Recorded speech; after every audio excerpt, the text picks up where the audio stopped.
Kickboxer is one of the most iconic martial arts films featuring Belgian martial artist Jean-Claude Van Damme from the golden age of action cinema in the 1980s. This adrenaline-fueled classic highlighted Van Damme's strong physical abilities and fighting skills. It helped him become a major star and gain international fame. The film gained such immense popularity that it led to various sequels, reboots, and spin-offs, showcasing its remarkable longevity and lasting charm. Let's embark on an action-packed and somewhat funny journey through the original storyline, delving into the Sloan brothers' legacy and the franchise's evolution over the years. We'll explore what makes Kickboxer a timeless classic. So, let's begin. But before we go into our explanation, we do have a very small request. If you like our content, please support us by subscribing to our channel. This is a small click for you, but for us, it means a lot. Thank you. Let's begin. 1. Origins of Kickboxer, 1989. The rise of Kurt Sloan. Jean-Claude Van Damme kicked off his career in the 80s with a strong start in the 1989 Kickboxer, which remains one of the most polished and enjoyable martial arts films he's ever created. The movie follows two kickboxing brothers, Kurt and Eric Sloan, portrayed by Dennis Alexio. Eric, the world champion in the US, with Kurt as his cornerman, defends his title and is encouraged by the media to fight in Thailand to cement his legacy. They travel to Bangkok to face Tong Po, Thailand's undefeated top fighter. Eric is very confident about the upcoming fight, while Kurt feels apprehensive, especially after seeing Tong Po kick a concrete pillar. Kurt pleads with Eric not to fight, but Eric brushes off his concerns. As the match progresses, things are not looking good for Eric. Po continuously beats him up in almost every round. Tong Po strikes Eric in the back with such force that it immobilizes him,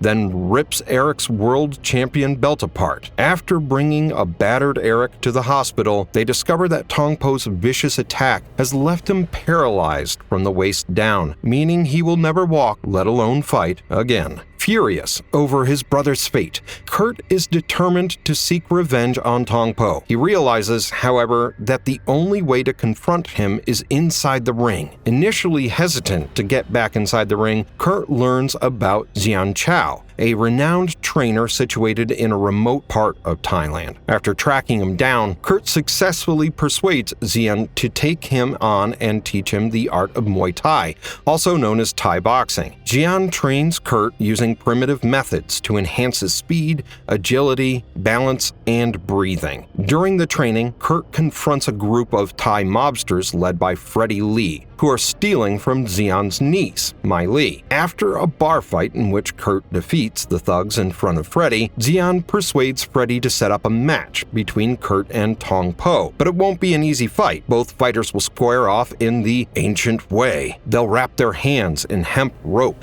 which is then coated in resin and dipped in shattered glass, turning them into lethal weapons. Freddie Lee is not the kind of person who can be trusted. He goes to great lengths to manipulate the match in Tong Po's favor, resorting to tactics like kidnapping Kurt's brother Eric and sexually assaulting Mai Li, whom Kurt has feelings for. His ultimate aim is to blackmail Kurt, pushing him into losing the fight. To save his brother, he endures a brutal thrashing from Tong Po. However, when Eric is finally rescued, the tables turn, giving Kurt the upper hand as he sets his sights on achieving his revenge. Kurt gathers his strength and defeats Tong Po in a fierce fight. He also kicks Freddie Lee, who deserves it and gets knocked out. Well, that was the premise. Let's get into the analysis part. The movie did well at the box office, with some mixed reviews and comparisons with The Karate Kid, Rambo, and Rocky. Despite all that, one thing that you guys should find interesting to know is that all the fight scenes in the film were meticulously choreographed and directed by Van Damme himself. The training and combat sequences choices in the movie, like Kurt punching coconut husks or performing split kicks between trees, are some big reasons why it continues to be a favorite among fans of Van Damme. His drunken bar dance to Bo Williams' hit song "Feelin' So Good Today" showcases his charm and impressive flexibility, making it one of the most beloved yet humorous moments from an action-packed movie. However, the climactic showdown between Kurt and Tong Po, aimed at avenging Eric's honor, stands out as one of Van Damme's most memorable battles.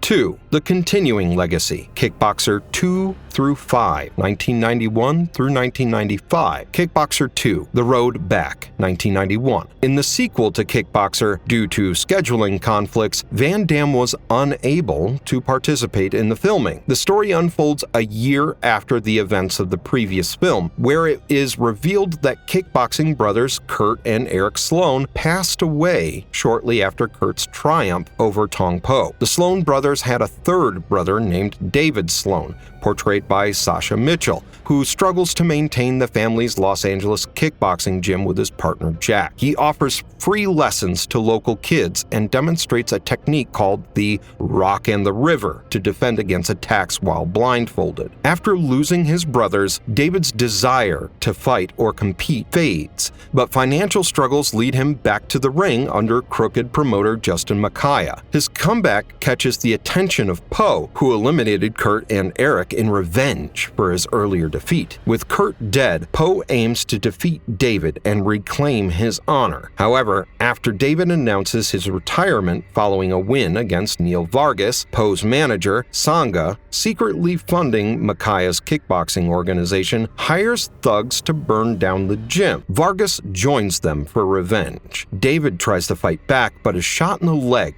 preventing him from rescuing a young student trapped in a fire who ultimately dies. David, while recovering in the hospital, is visited by the Muay Thai mentor Xian Chow, who trained his brother Kurt. Initially resistant, David allows Xian to help him recover. Xian later confesses to David that Tong Po also killed his niece Mai Li and expresses a desire for revenge, indicating he is willing to sacrifice David to achieve it. Insisting that this battle is his alone, David accepts Po's challenge, engaging in a brutal fight reminiscent of traditional Thai combat, using tape coated with resin and glass. Despite being badly beaten and having clouded vision, he ultimately employs his Rock and the River technique to defeat Po. After losing his honor, Sangha confronts David at gunpoint, but with a distraction from his friend Jack, David disarms and incapacitates him. The central theme of the movie remains the same: vengeance. Although David is quite reluctant to step into the world of violence, he has to when the evil in the name of Tong Po returns and is destroying anyone close to Sloan. Now, many things are different from the original 1989 movie, like how the director uses stylish fight scenes, especially in the underground fight club sequence where David fights several opponents in one shot. The film features steady cam technology and dramatic lighting, which is different from the original's realistic fight scenes. Despite featuring talents like Sasha Mitchell, Vince Murdocco, Matthias Hues, and returning mentor Dennis Chan, Kickboxer 2's audience feedback mostly mentioned the significantly downgraded presentation of its fight scenes. The fights are less impressive and include uncomfortable, extreme close-ups on bloodied faces that linger too long.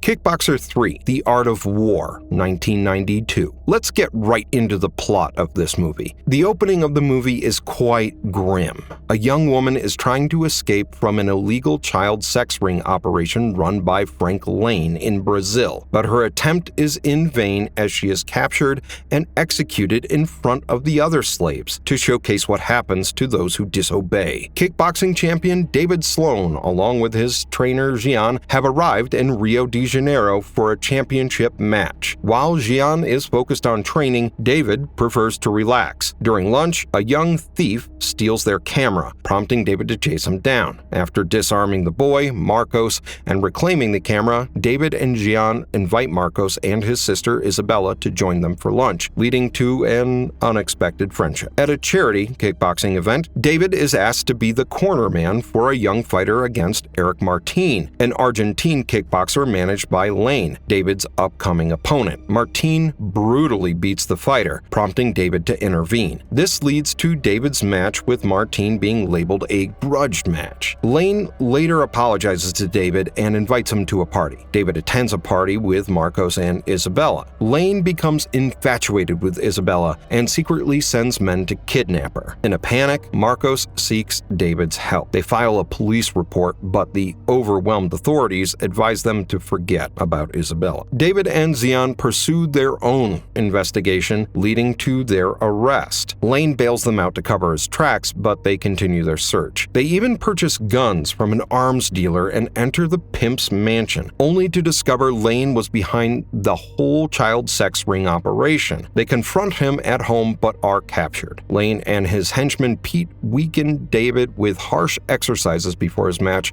with Martin, including hiking with a heavy backpack. They release both men, threatening that Isabella will disappear if David skips the fight. With Marcos's help, Jean creates a cure for David's fatigue. During the match, David defeats Martin and Jean rescues Isabella before Lane can escape. Bankrupt after betting on Martin, Lane is abandoned by Pete. Isabella informs Marcos about the other girls Lane has imprisoned, prompting David to plan the rescue. In retaliation, Lane threatens David with a gun, but Marcos intervenes and stabs Lane. In the end, the police sergeant chooses to hide Lane's murder. David arranges for Marcos and Isabella to go to school. When they find out they have missed their flight home, David, Jean, and the police sergeant decide to go out for drinks together. This movie is quite different from the previous two movies, with a fresh backdrop and introducing Frank Lane and his illegal organization as an entirely new breed of adversary. The fighting style is undergoing an incredible evolution, and the Rio de Janeiro setting allows for innovative capoeira-inspired fight choreography,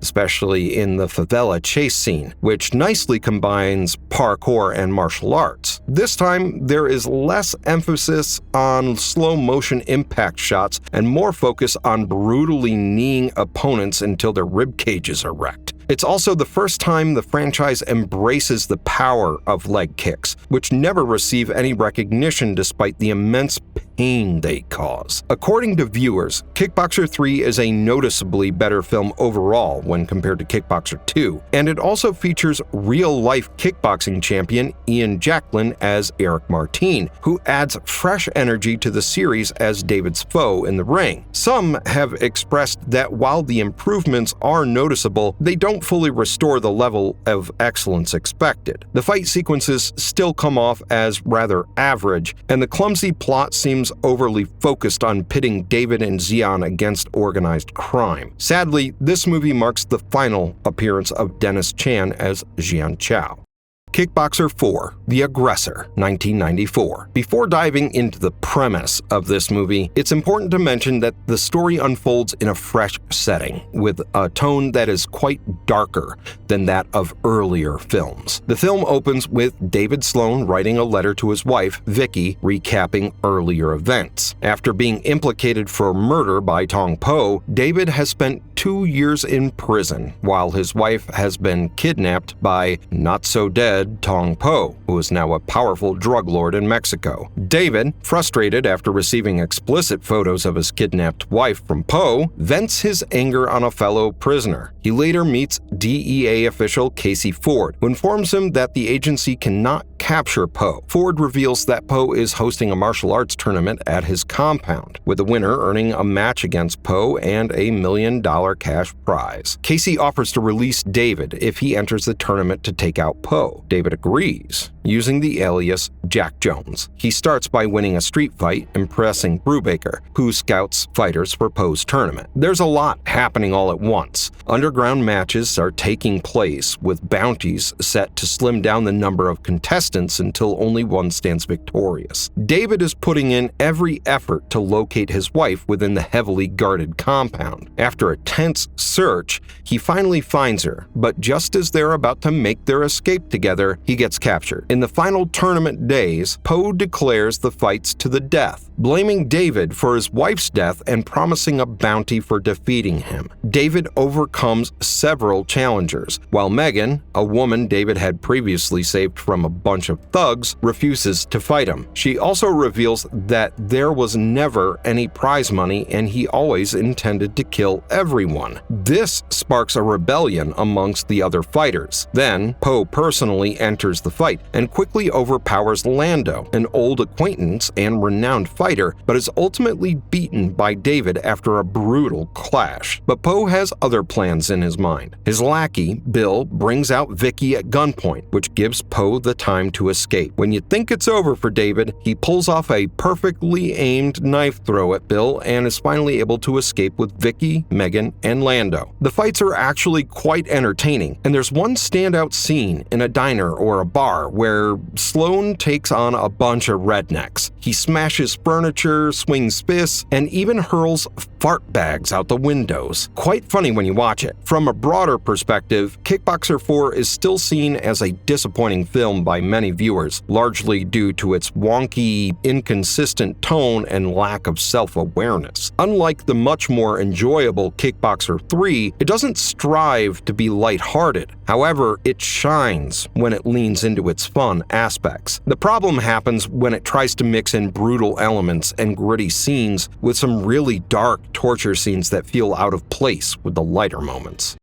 Kickboxer 5, The Redemption, 1995. This sequel is quite different from the previous versions. The movie follows Ngal, a former South African kickboxer who plans to start his own kickboxing organization but faces rejection from American champion David Sloan. In response, he sends Moon, Bull, and Pinto to eliminate David. Although David manages to injure Moon, he is ultimately killed by Bull and Pinto. Matt Reeves, a former kickboxer and martial arts teacher, is shocked by the death of his friend David. That night, his former student Johnny Styles competed for the vacant United States Championship and won. Moon, Bull, and Pinto approached Johnny to join the Ngal Kickboxing Federation, but Matt is suspicious of their intentions. When Charlie tells Matt that 3 men spoke to David before his murder, Matt rushes to find Johnny. Johnny rejects Ngal's offer and is attacked by Bull and Pinto, leaving him with a broken back. Matt arrives, but it is too late to save him. When Ngal learns of the situation, he wants Matt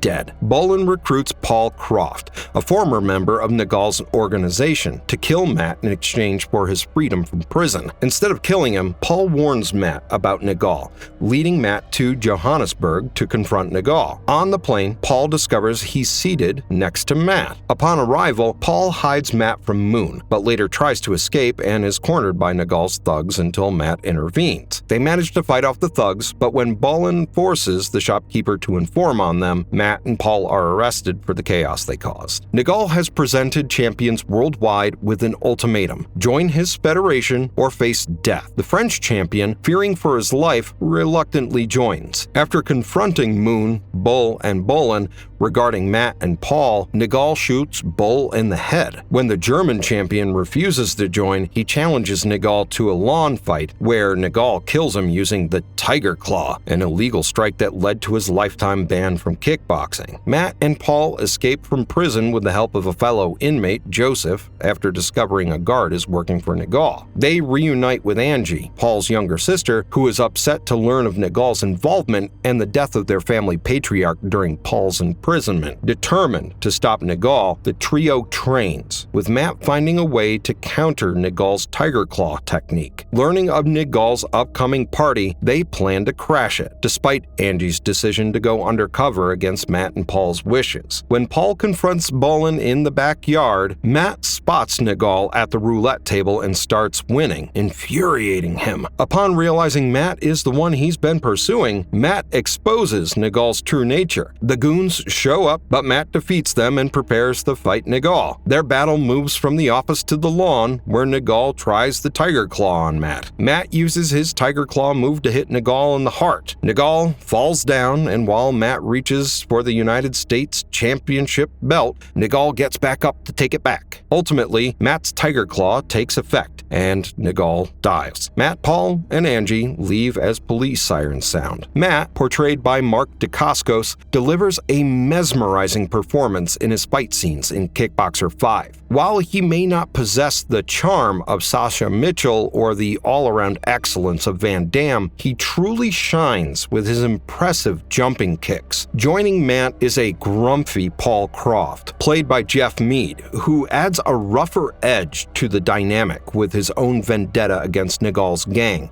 showcasing a more robust fighting style. The film combines elements from previous movies while concluding the original storyline with a bittersweet goodbye. Sadly, it shows the decreasing popularity and overall drop in the franchise's quality, leaving fans with mixed feelings.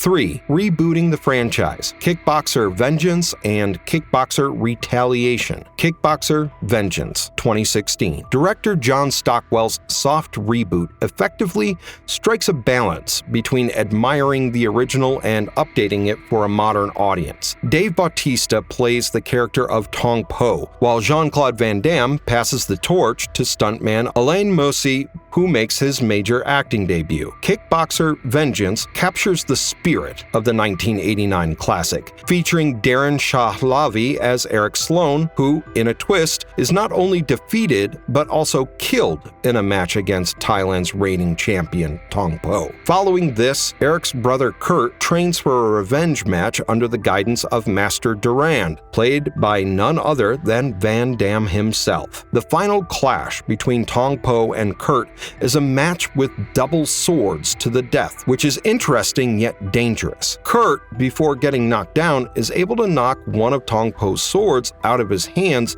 and slashes Po in the face. By the end, Kurt gets an upper hand and uses an array of Muay Thai to stop Tong Po. But just when it seems like Kurt has won, Tong Po tries his level best to push Kurt towards the impaled sword. Finally, Kurt overpowers Tong Po, who gets killed by the exposed blade of the sword. Dave Bautista plays Tong Po, who changes from a simple, violent character to a more complicated yet cruel villain with a strong desire for violence. Alain Moussi, character Kurt Sloan, deals with survivor's guilt after his brother Eric dies. The film features modern MMA techniques in its fight scenes, especially in a cage match that merges Muay Thai and Brazilian Jiu-Jitsu. Advanced motion capture and 3D fight planning tools made it possible to create detailed fight scenes, like the cliffside battle filmed with drones. However, the computer-generated imagery, CGI, in this kind of scene has received mixed reactions from fans. Some praised the exciting visuals, while others missed the practical effects that were a hallmark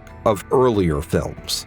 Kickboxer Retaliation, 2018. The story picks up after 18 months, with Kurt avenging his brother Eric by killing Tong Po. He is now a professional mixed martial artist, MMA, and has defeated Renato Sobral with his Hurricane Armbar move. After the fight, U.S. Marshals inform him he must return to Thailand regarding Tong Po's death. When Kurt requests to see a badge, he is tasered and wakes up in a high-security Thai prison, where he meets Thomas Tang Moore, the mastermind behind the underground tournament. Moore is searching for a new champion to lead his underground tournament after Kurt defeated Tong Po but left. The only way for Kurt to return home now is to defeat this new champion, Mong Kut, who is an imposing figure at 6 foot 8 inches tall and weighing a massive 400 pounds. But Kurt refuses. even when he is offered a large sum of money. In prison, Kurt faces constant threats from inmates and nightly whippings by guards. He meets Briggs, an American boxer who helps him cope with the pain. Kurt discovers his Muay Thai teacher, Durand, is training some prisoners but has been blinded in the process. With the help of Durand and Briggs, Kurt trains alongside fellow inmates,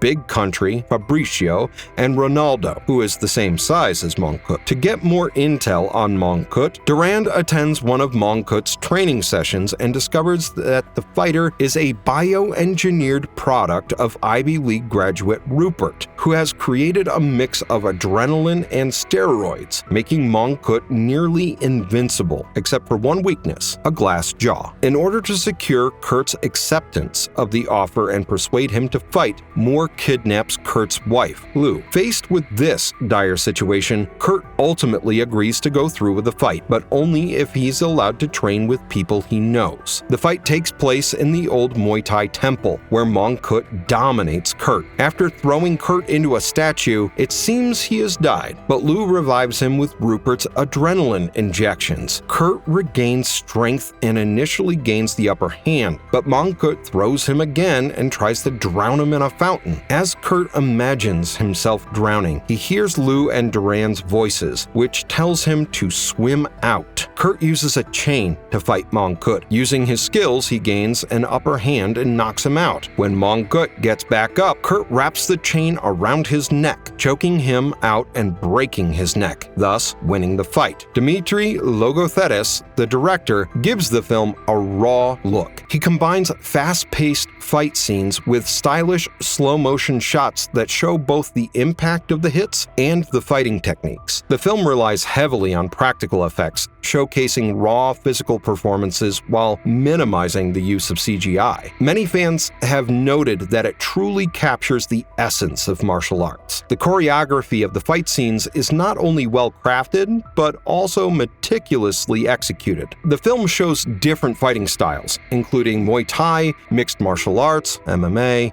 and street fighting. It has nicely presented how martial arts movies have become more realistic with the merging of different techniques. What is most noteworthy is the fact that the prison fight scene is a one-shot take featuring no hidden cuts, which stands out as a remarkable achievement in its own right. Alain Moussi performs all his own stunts, which means that every fall and hit he takes is genuine. His rigorous training alongside professional fighters and stunt coordinators makes this commitment to authenticity possible, ensuring that everything appears real and impactful. Fans of the reboot and martial arts movies liked the action scenes and the growing storyline. The film did well on streaming services and home video, confirming that the Kickboxer reboot series is successful.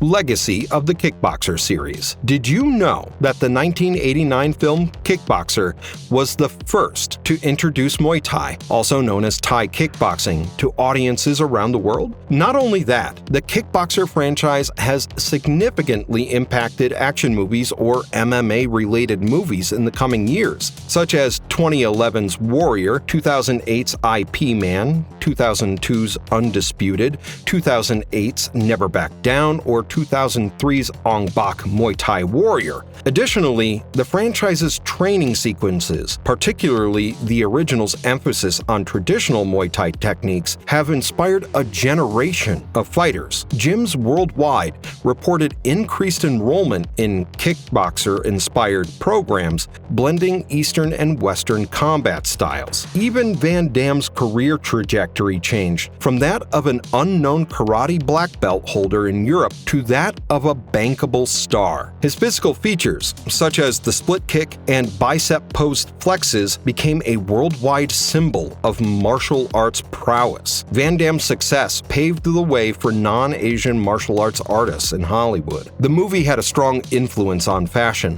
Bandage wraps and satin shorts became popular popular in 1990s streetwear. Will Smith wore them in Fresh Prince, and Tupac sported them in California Love. Michel Kisi's portrayal of Tong Po was so striking that it served as an influential source of visual inspiration for the character Goro in Mortal Kombat. Street Fighter's Fei Long and Mortal Kombat's Johnny Cage both combine the looks and moves of Jean-Claude Van Damme. This connection became clear when Mortal Kombat 1992 initially wanted to use his appearance. The excitement doesn't end there. Thailand's annual Kickboxer fan gathering draws thousands of fans, featuring engaging stunt workshops and script readings from the beloved Kickboxer franchise. In 2023, a groundbreaking blockchain initiative empowered fans to vote on potential sequel storylines, showcasing how the franchise is embracing a culture of participation and collaboration. Marvelous verdict. The Kickboxer franchise is a key part of martial arts movies, spanning over 30 years. It started with Jean-Claude Van Damme's original film in 1989 and has evolved into modern reboots influenced by MMA in the 2010s. Throughout the years, it has evolved alongside shifting audience tastes and cultural contexts, reflecting the evolving perceptions of martial arts and the narratives that surround them over time. The Kickboxer franchise continues to engage audiences with its main themes: discipline, perseverance, and the strong human spirit in combat. The series of martial arts films has grown into a cultural symbol that connects Eastern and Western influences, as well as tradition and modern life. The franchise shows that true mastery is not just about winning fights. It's also about facing and overcoming personal fears and limits. We hope you like this video. Don't forget to share your thoughts on the movies in the comment section below. And if you liked our content, don't forget to leave a like and subscribe to us if you haven't already. Have a good one and be safe out there. Thanks, everyone.